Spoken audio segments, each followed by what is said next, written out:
Hello අම්මා මොකද්ද බං කරන්නේ? මම බය වුණා. නෑ බං මං කතා කරේ ගෙදර ඉන්නවද බලන්න. නෑ මං ගෙදර නෙවෙයි බං ඉන්නේ. මම මාතර ගියා.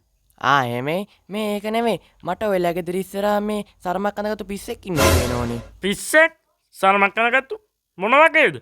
ඩයල් එක කොණ්ඩෙත් තවුල් සරමත් උඩට අඳගෙන ෆෝන් එකක් කන ගාගෙන ඉන්නේ. ෆෝන් එකකුත් කනේ ගහගෙන ඉන්නේ. ටිකක් ඉන්නවකෝ. හෙලෝ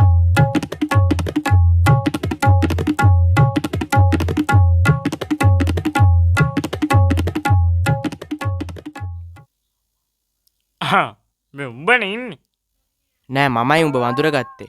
උඹලගෙත් මහා බොරුවනේ. නෑ බං ඉතින්. කොල්ලෙක් ගෙදර එන්නවම බොරු කියන්නේ. මුන් ගෙදර මතන් වලද.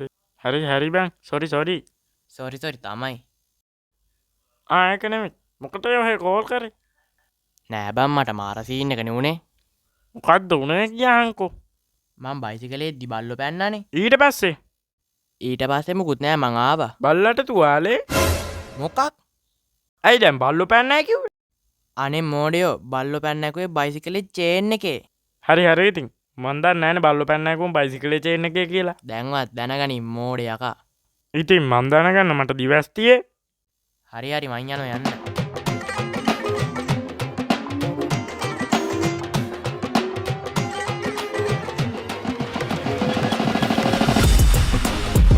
මාර ඩැල්ල ඉදරටම ඇවිල්ලා මට බැලලා කියන්න ඔද්දක්.